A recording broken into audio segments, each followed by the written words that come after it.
Hello everyone, my name is Amber. Welcome back to my channel, Amber Reads Romance. Today I am here with my weekly wrap up. This is mostly going to be kind of wrapping up March, although I might have another 2 books finishing out the month. I'm going to try and film my monthly wrap up later this week. Hopefully I'll get that up to you. I have so much going on, so many different things I need to film. But this week was such a fantastic week. I had a new 6-star read, so I can't wait to gush about that. But I read 8 books, so let's go ahead and quickly dive into my weekly reads.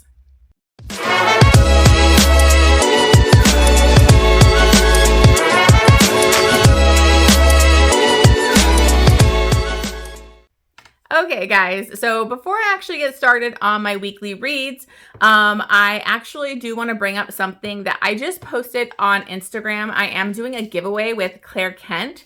So I really want you guys to head over to my Instagram. I have my Instagram linked below. I also posted this telling you guys to go to my Instagram because you have to go there for the giveaway. But I am doing a giveaway for a signed copy of Last Light by Claire Kent. If you know me, I love Claire Kent. This is the first book that's a standalone in her. It started off, it was a standalone, and it's a post-apocalyptic world. It's so good. It's like an age gap, Grumpy Sunshine. It really reminds me of like a Daryl and Beth type of like road trip type of thing and the post-apocalyptic type of environment. No zombies or anything, but just those kind of personalities. So I love this book. It's one of my favorites. And then she created a whole series that has like a lot of novellas. They do get a little bit longer later on, but they're really easy to read and they're all set in this world. You meet different couples and communities, and I just love that series. So I was so excited to be able to do a giveaway with Claire Kent. So make sure you head over to my Instagram so that you can, enter the giveaway. All you have to do is like my post, follow both me and Claire Kent, and then leave a comment, tag a couple friends. And then for bonus entries, I do have it. So if you share the post to your stories, you will get an extra entry. So anyways, I just really want to bring that up because I want this to get to more people. And I just was so excited to finally do a giveaway. This is like the first time I've ever done it. So I was really excited to be asked to do this. So make sure you head over to my Instagram to check out and enter that giveaway. Okay, anyways, thank you so much for tuning in. If you're new to this channel, make sure you hit that subscribe button. If you're not aware, I do these weekly wrap-ups where I do go over every book that I read each week. So if you're interested, these are more detailed. I go into a lot more info on the books. And I have a playlist for every week that I read, all my weekly wrap-ups, so make sure to check it out. I am going to try and get that a monthly wrap-up later. And again, I am about to film. I should be filming my TBR soon too. That's going to be getting up a little later than I like, so it's going to probably be already April by the time I post it. So sorry for all the delays. So let's go ahead and get started with my weekly reads. Now, the first one, I decided I'm not really going to give my rating to you guys because it's part of my Immortals After Dark read along. I want you guys to actually watch my live show. So my live show is actually going to be on the 5th. It's Saturday. I believe it's at 1 p.m. Excuse me if I'm wrong. I will try to remember it. I'll put like the little graphic here. But I'm going to be doing the live show with Kim. And we will be discussing 2 books, the last 2 books that we read, and this is one of them. So the book that I'm talking about is Dark Desires After Dark. This is the 5th book in the Immortals After Dark series. This is between Kadion and Holly. Kadion is a demon, and Holly is actually a human. She is his fated mate, and it's like basically he could never be with her because a demon would totally kill a human, mating with them. And so, but then we find out that there's more to her, and she's actually part Valkyrie. And there's a lot more going on here. So in this, Kadion is like trying to kind of win back his brother Rydstrom's crown. He kind of blames himself, and his brother blames him for losing it in the first place. And so he has to really put that first. And so they need to get like this special like weapon that this one guy forged that is like the only thing that can kill this sorcerer, bad villain guy that stole their, kingdom and everything. And so, but this guy wants the vessel, and the vessel is basically the person that is going to give birth to like the next, like it's either going to be evil or a good being that is going to turn the tides. There's a lot more to it, but I'm not going to totally dive into that here because, again, I want you to watch my live show. I really enjoyed this one. I ended up listening to this on audiobook again. I've been listening to him and like basically like annotating, highlighting in my Kindle. But I really enjoyed this one. And I thought it was really action-packed, fun, very spicy. A lot of great banter. So I definitely enjoyed this one. The world is just really expanding and introducing so much more in each book. And I really love the introduction of like the demons and all of that. So sorry, I'm not going into too much details here, but do know that I did enjoy it, and I will we'll discuss it more on the live show. So make sure you tune in, and if you can't tune in live or whatever, you can always head back to that and watch it later. Because I know it's been kind of a big commitment for everybody to stick to reading all these Immortal After Dark books. So that's kind of why I also put it a little later on April 5th, because I wanted to give people more time to read both the books. Okay, anyways, had a great time with that one. Okay, so the next book that I read was actually my 12 Recs from 12 Friends pick, and it is a book that I had on my TBR forever, and that is Unsteady by Peyton Corinne. And this is a new to me author. This is actually her first book, and I was just blown away because when I read this book, let me just tell you, it wrecked me. Like, I fucking loved this book. And I'm not even going to bury the lead here because I think it's probably obvious already, but this was my 6-star read for this week.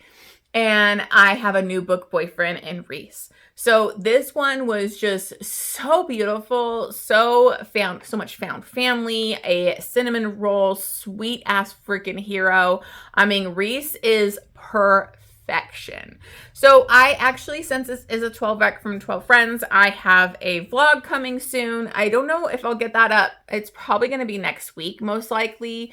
Hopefully. I have a lot of videos I have to get out to you guys. So, but I will hope I get this up to you guys in a week or so, because I go into it's spoilers. All my vlogs are spoilers. But you'll get to see me get emotional, and I did get emotional. I cried in this a couple times. It really tugged on my heartstrings, and it just really moved me. So in this, we have Reese and Sadie, and Reese is really struggling at the start of this because he is a hockey player. He is playing, they are in college, and he had suffered a really bad injury where he had to take time to heal off of the ice. Like, it was very traumatic, and he has been suffering from nightmares from it and PTSD and panic attacks, and he's having a really hard time getting back out on the ice. And so that's like where he's at, struggling in the beginning of this. And it's just really heartbreaking because hockey has been like his life, and now he's really struggling to even just get on ice. So, and then we have Sadie, and actually they first meet because she has 2 younger brothers who are in this kind of like program learning to skate and do hockey. His dad is actually a pro hockey player, very famous, sexy Russian hockey player. And he runs this kind of foundation. And so the brothers are in that, and Reese like volunteers and helps out. And there's these 2 adorable boys. One's older, working with his dad, and he's working with the younger ones. And nobody's there to pick them up, and he finds out that it's Sadie, and he kind of starts off with a bad vision of her, bad first impression, because she's running in late, and he thinks like she looks kind of too young to be their mom, like what's going on here. And so he kind of is judgmental about that, like, oh, you should really be here, like, you know, whatever. Not knowing what Sadie's really dealing with, because Sadie is actually their older sister. Her father is a severe alcoholic, absentee father. It's a really toxic environment they're living in. And she is basically raising these kids. She's going to school. She's also a figure skater, and she does skating at the school and everything. And she works jobs. So she's doing everything and trying to be there for her brothers. And it is just really, really devastating to watch. Sorry, my allergies are acting up. I'm not actually crying right now, you guys. It's just my allergies. So anyways, they had that first meeting, and then Sadie actually works at the rink that he, you know, skates at and everything, and she is able to come in before anybody shows up to practice her figure skating and work on that. And she goes in early, and he's actually on the ice, and he is having a panic attack, a really bad panic attack. And so she helps him through it. And they kind of get to know each other, and they start sharing this skate time together. And she really helps him through like a lot of his anxiety, and they become really good friends. And obviously they're having some pining feelings for each other. But she is like, doesn't want a relationship. She doesn't want to go there with anybody because she is very closed off. She is very focused on just the mess that is her life and taking care of her brothers. And so she just kind of always just had hookups. She never really had a boyfriend. And she's just been through a lot. So they build this friendship, and Reese really wants to take it to the next level. They start to kind of hook up, but also he wants more. But there's so much going on with Sadie that like he has to be patient. And I mean, I'm not going to go into it all here because you should watch my vlog if you're okay with spoilers. But the patience and understanding and sensitivity of this hero is next level. Like, there's no third act breakup in this. They do kind of have a thing where she wants to take things slow because she is really having a hard time opening up herself, being vulnerable, like accepting help. Those are all big issues for Sadie, and they're very, very understandable. But he is so patient with her and is like letting her know, like, I'm not leaving you. Like, and he loves her brothers.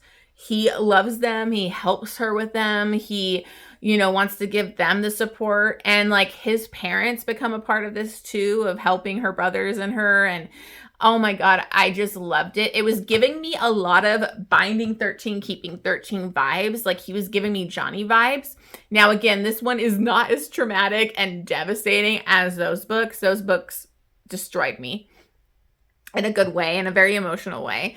But, you know, it's not as dark as those ones can get. But I did get that very beautiful found family aspect of like his parents, to the point when I started looking up this author's, like, I was trying to look at her backlist thinking like, okay, where's the parents romance? Because these parents romance, it sounds like a freaking phenomenal book.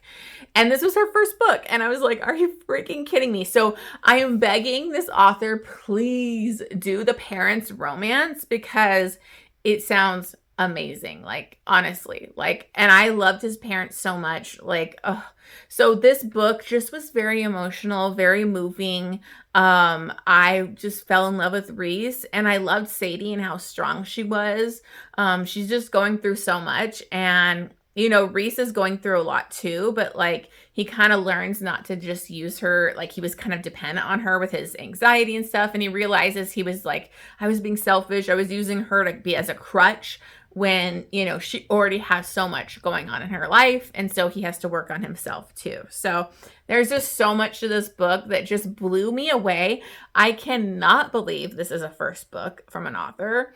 I can't wait to read the next one. I almost was going to read it this next month, but I don't know if I'll have time with everything I have going on in April.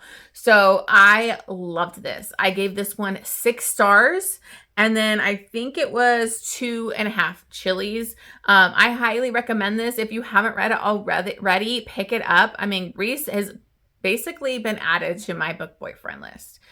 And I started to realize I think I need to do an updated book boyfriend video or list or something because I've added a few new guys to it. So highly recommend. Fucking love this so much. So beautiful.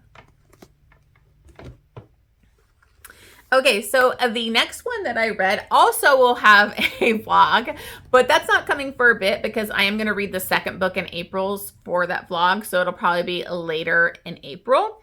But I'm reading new to me historical romance authors, and this one is like one of the most beloved historical romances, so I had to pick it up, and that is The Madness of Lord Ian MacKenzie by Jennifer Ashley. And I loved this book. I do get the hype. I do get the love for it. This book is about Ian, obviously Lord Ian MacKenzie, and it's called The Madness of Lord Ian MacKenzie because people think he's mad. He is actually on the spectrum. And so I really loved that an author really wrote about somebody that is on the spectrum in a historical romance, because you don't really see that a lot and a lot of representation for that. So I really, really appreciated this. And so he's considered mad. He was actually in an asylum for a while. He has a few brothers, and his older brother's like the Duke, and he actually did get him out. But he is, considered mad. He's eccentric. He's on the spectrum, so he's a little different than everybody else. But he is just I fell in love with Ian MacKenzie. Like, I just did. I loved him. So in this, we have Ian, and then we have, I think it's Beth. Yeah, it's Beth.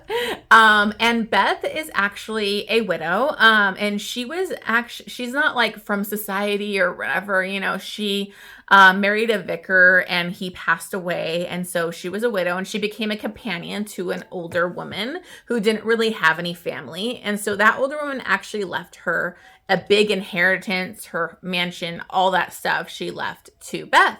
And so now Beth is actually kind of set to marry this man that ends up being a total douchebag.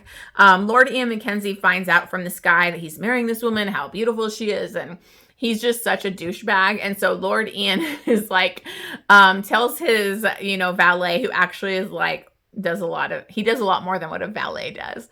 But he tells him, I want to know everything about this woman. And so he ends up going to the ballet where they're going to be at. And he goes and basically approaches her, gives her this letter warning her about who her fiance is, that he has like kept women, but he also has these women that like, he wants them to treat him like he's their slave. So I was like, whoa, this is kind of kinky for a historical. But so he kind of warns her off, and then he tells her, well, you know what? Like, you could marry me. And she's like, what? Why would you want to marry me? And he's like, because you have beautiful eyes. But she had noticed, because he is on the spectrum, he can never like make eye contact with her. And she's like, how do you know I have beautiful eyes? And he's like, I know. And so she's just kind of blown away. She's very attracted to him. He's a very good looking, he's a little different, but she accepts, and I love this about Beth, she accepts all his little different kind of behaviors or whatever. She doesn't consider him mad. She doesn't listen to the gossip. And so she's very interested in him, but she doesn't really want to get married now that she got out of this possible marriage. She decides to kind of pick up, she's got an inheritance, she's got money, she goes to Paris to like kind of randomly do art or whatever, and he ends up following her there. And she also befriends like his brother that's there as an artist, and ends up being his brother's wife, who the second book is going to be about them because they are estranged. They haven't been together for years. And so like Ian basically follows her. The problem is there's this guy from Scotland Yard or whatever, detective guy that's following them because there was a murder that he thinks Ian committed way back, and another murder has happened that he is tying to Ian MacKenzie, and he hates the MacKenzies, so he's like hounding them down and following them. So this ends up being kind of like their romance. She kind of thinks, let's be lovers, have a good time together, we don't need to get married. And he is basically determined to make her his wife, so he's gonna bide his time and make it happen. So I really love this. This was just very sweet, feel good. I ended up annotating it because I was just loving all the sweet lines and things that Ian would say. And so I had such a great time with this one. So I did give this one 5 stars, and I think I gave it 2.5. Yeah, 2.5 chilies. And I had such a wonderful time. So that vlog will be coming probably the end of April. Okay, so then I had an ALC of Undeniably Enemies by Saman. Now, this is the 5th book in the Boston Irresistible Billionaires. And this one is between Jack and Ren. Now, this is obviously from the title, an enemies to lovers, hate to love. It's like workplace boss employee, all that. Oh, and brother's best friend. So in this, we have Jack and Ren. And Jack is a bit older. I think he's maybe 10 years older than Ren, and he's her brother's best friend. And years ago, they actually had kind of a one-night stand, accidental one-night stand at like a Halloween party. They were both wearing masks. And they were like totally into each other. And so they start hooking up. But when they remove the masks, like while they're in the middle of it, he realizes it's his best friend's little sister. And so he's like horrified because he's like, I shouldn't have done this. I betrayed my best friend. He's feeling guilty. She has had a crush on him forever since she was like 16, I think, and so she's like wants it to keep going, and he doesn't feel great about this experience. So after that, he kind of like is horrified, pushes her away, makes her feel like, he regretted it, which he did. Which was completely understandable. There's a big age gap there. It's his best friend's little sister, all of that. So this is what leads her to basically hate him. And this is the problem that I had with this book, was this was like heavy with like the hate to love, the like banter of her always picking fights with him every time they were around each other, because they are part of like the same group of friends, all that kind of stuff. They would just kind of like avoid each other as much as they could. But now she actually works for him because he is a doctor. I think he's trying to be chief of surgery. I can't remember which, but that's what he's going for. And she's doing, I think, her residency at the hospital. So he's actually her boss. So they have to deal with each other quite a bit. Then it turns even crazier because he ends up moving in next door to her, and she's livid about that. So they keep clashing heads, and obviously things they get stuck in an elevator at one point and start like kissing, but it's always turns into her like hating him. And he doesn't really hate her. He just kind of pushed her away, acted hateful towards her to kind of keep her arm's length because he felt so guilty with it being his best friend's little sister. So my main issue with this was just she came off very immature and bratty, and to hate somebody because they felt guilty about having sex with you in a very understandable situation where he just felt bad about that. You're going to hate him, be petty, always pick arguments. Like, it just felt like the thing that I hate about enemies to lovers when it's so forced, and like she didn't really have a reason to hate him. I get having hurt feelings, being sensitive, blah, blah, but to like be so hateful when it was completely understandable for him to have that kind of reaction just kind of rubbed me the wrong way with this. It was a very, spicy, good, audiobook.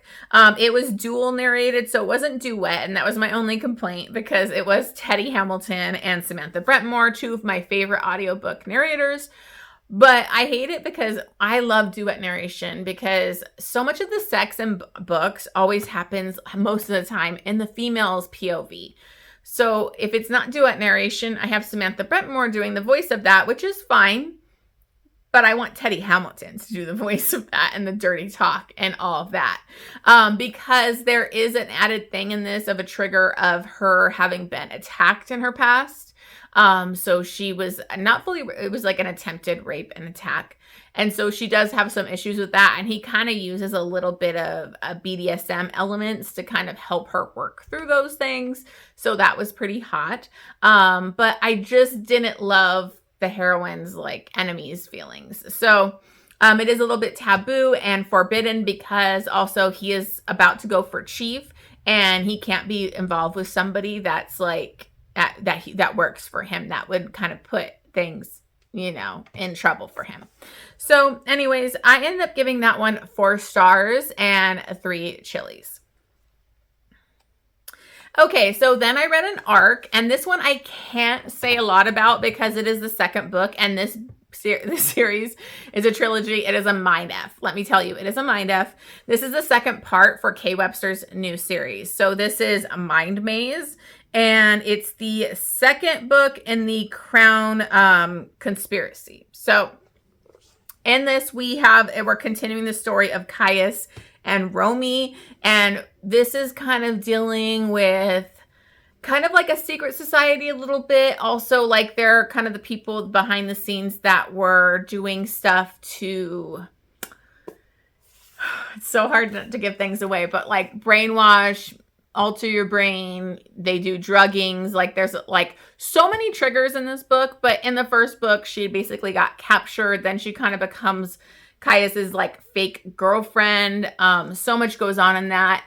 I can't like say anything about like what goes on in this too, because it's just going to give things away. But the first book like had me on the edge of my seat. It was more like a psychological thriller because it is a captor-captive. They're like kind of trying to groom, like mess with her mind, drug, all that stuff, but it doesn't really work on her. So she's kind of able to fight those things. But her and Caius have a very intense sexual chemistry, but he's like kind of the guy that also is part of the family that captured her. So it's just and the last one ends in a very dark way, which you have to check your triggers before reading the series. There is a ton. And so this one picks up right after that. And so the first one I enjoyed because I ended up giving it 5 stars because it kept me on the edge of my seat. I was constantly guessing, it was messing with my mind. I had no idea what was going on. And so I thought it was very different from what K. Webster's written in the past.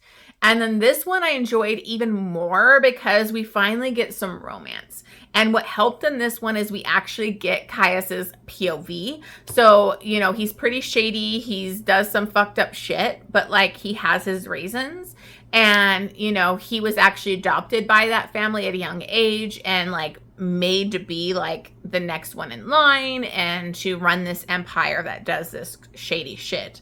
But all his drive is to find his sister because they didn't take his sister when he was at this place to be adopted, and he's been trying to find her because his adopted father is a psycho F, and he would never help him. So, and he doesn't want him to know about his obsession with that. So there's a lot of stuff going on, and then it gets even more complicated when they basically go travel to her family for him to meet her family and everything, and we get more shady characters introduced. Her family's a shit show. There's so much going on. Like, I can't even explain it. So I am so sorry. I'm being super vague, but this one was amazing because Caius had amazing POV. He's like, touch her and die. They have very amazing connection. They definitely get after it in this book. And so they really come together in a more intense, beautiful way. Maybe not beautiful. It's crazy. This is dark. Okay. It's very, very dark. So I ended up giving this one 5 stars and 3.5 chilies. Now I'm going to mention some of the trigger warnings, but make sure you check. K. Webster does an amazing job. She has them all listed in the beginning. So, you know, make sure you check them first because I am telling you there is a lot. So there is sexual assault, drugging, torture, like mind fucking torture too, human trafficking, crimes against children. So there's some really heavy topics in this book. So just be aware. But I am so hooked. It had me guessing, like the end left off on a cliffhanger that like was just like, what the fuck? So I can't wait to get the 3rd one and continue with this series. Okay, so after that, I went with a more lighter, cute kind of captive book, and that is Kidnapped by a Pirate by Keira Andrews. This is actually an MM captive historical romance, and I was really loving it. I listened to this on audiobook. I got it on AnyPlay, and the audiobook was fantastic. The narration was really well done. I'm sorry I didn't write the narrator down, but this is between Hawk, who is the pirate, and Nathaniel. And Hawk this is a big age gap too. He's much older than Nathaniel. And Nathaniel is actually traveling to where his dad is. He's supposed to be set to get an arranged marriage type of thing, and they end up getting attacked by pirates. And Hawk finds out who he is because his father had actually ruined his life, he was like a privateer before, and then he basically fucked up his life where he ended up becoming a pirate and becoming this Hawk persona. And so he really wants revenge against Nathaniel's father. So he basically takes Nathaniel and he's gonna make his father pay a bunch of money for him. But they need to go off on their own for a while to set this up and then meet with the father later. So they are on his ship for a lot of this.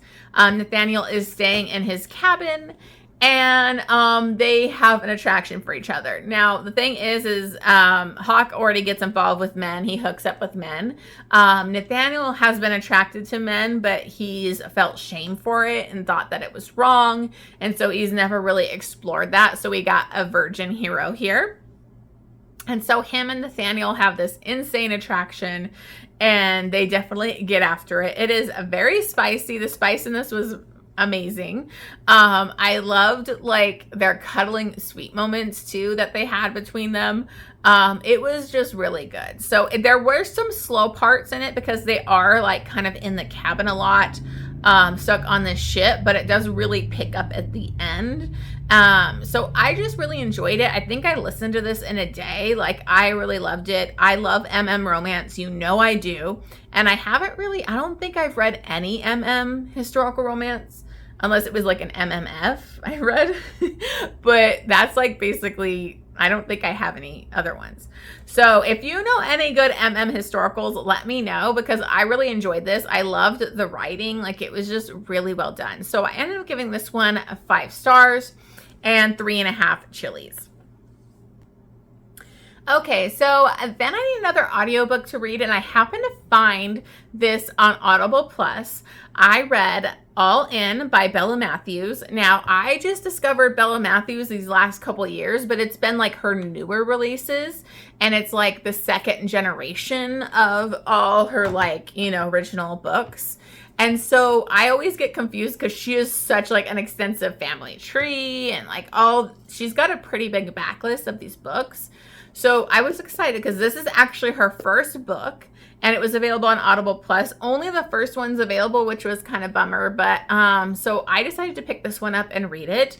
I was kind of confused because when I was listening to this, I thought it was going to be a college romance, but it ended up being high school. So just be aware, it is YA. It's spicy though, but it's young adult age. So I was kind of thrown off on that. I kind of wanted it to be college, but that's fine. So anyways, in this, we have, this is the first book in the Kings of Croydon Hills. And this is between Brady and Natalie Sinclair. If you know Bella Matthews, you've seen the Sinclairs a lot. So Brady is actually the quarterback of the football team at the high school. She is a ballerina, so she has actually been in LA, across the country, studying ballet, but she doesn't really want to do ballet anymore. She's not enjoying it. She doesn't have passion for it. So she's actually come back home, where her father is actually a coach to an NFL team that's local. It's a local NFL team. So, and her brother is at the school. He's playing football with Brady, and she meets Brady and them, and she's instantly attracted to Brady. He's really attracted to her, but she's his best friend's little sister, so he just doesn't want to go there. But they keep having such a great interactions. They're very attracted to each other, being really friendly. He doesn't fight it very hard, and they end up kind of spending, they do I think they were at the beach or some type of thing, with a bunch of friends, and he wasn't really making a move, so this other football player was, so she was kind of talking to him, not totally into it, but she liked him or whatever, and he showed up, and she saw kind of Brady talking to a girl, and she kind of got the wrong impression, got jealous, so she went off on the beach with this guy.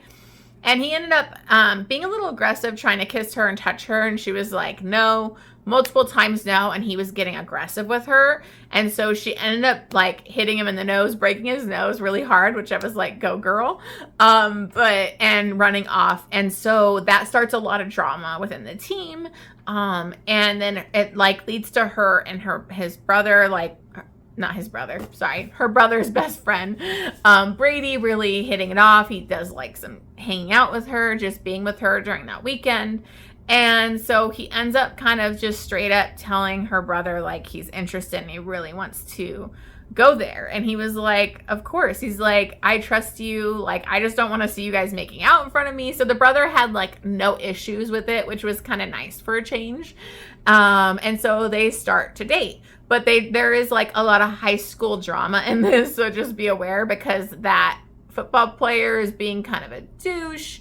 And then also there's this cheerleader girl that's like obsessed with Brady, and she's being mean girl and fucking with the heroine in this.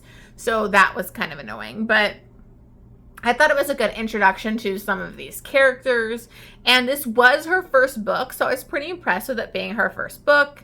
It was a little insta-love, but I kind of expect that a lot with her books, so it doesn't bother me really.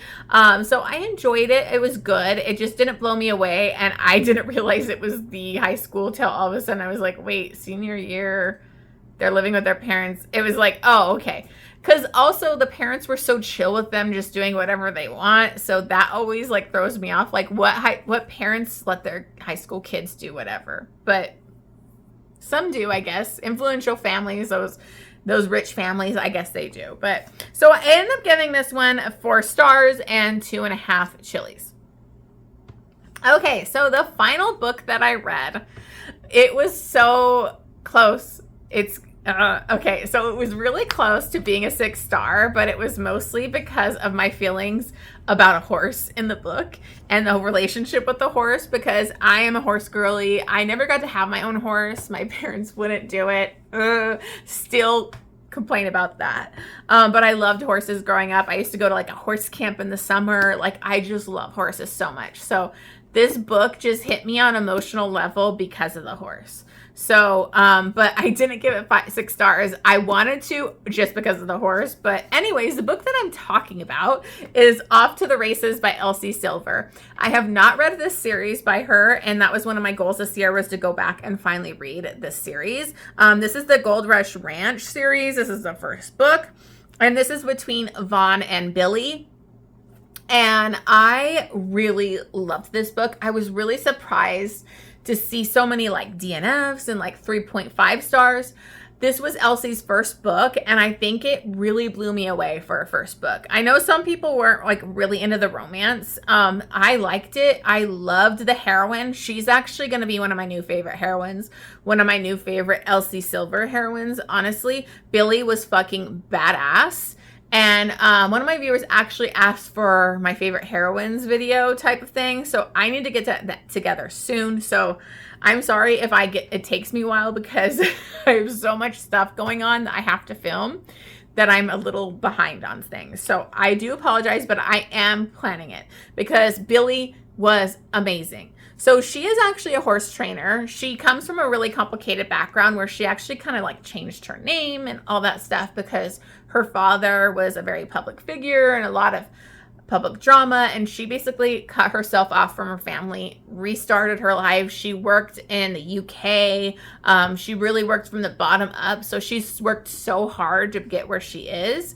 And Vaughn, actually, his family owns this ranch. His grandfather had just died, but there's a lot of controversy about his grandfather going around that is leading the public eye to have bad views on them, where they got actually suspended from doing the races because he was doing shady shit to win races and things like that. So he is devastated because his father died when he was like 10, and so his grandpa raised him and he was so wonderful to him. So his whole goal is to, fix his grandfather's reputation, prove he was innocent, all that kind of stuff. So he is actually at the ranch. He used to be in their mining company, I think it was. So he's always in like a 3-piece, like suits and stuff, even though this is a ranch, because he was like a businessman. but he wanted to step away from that and like just help at the ranch. So he ends up hiring Billy.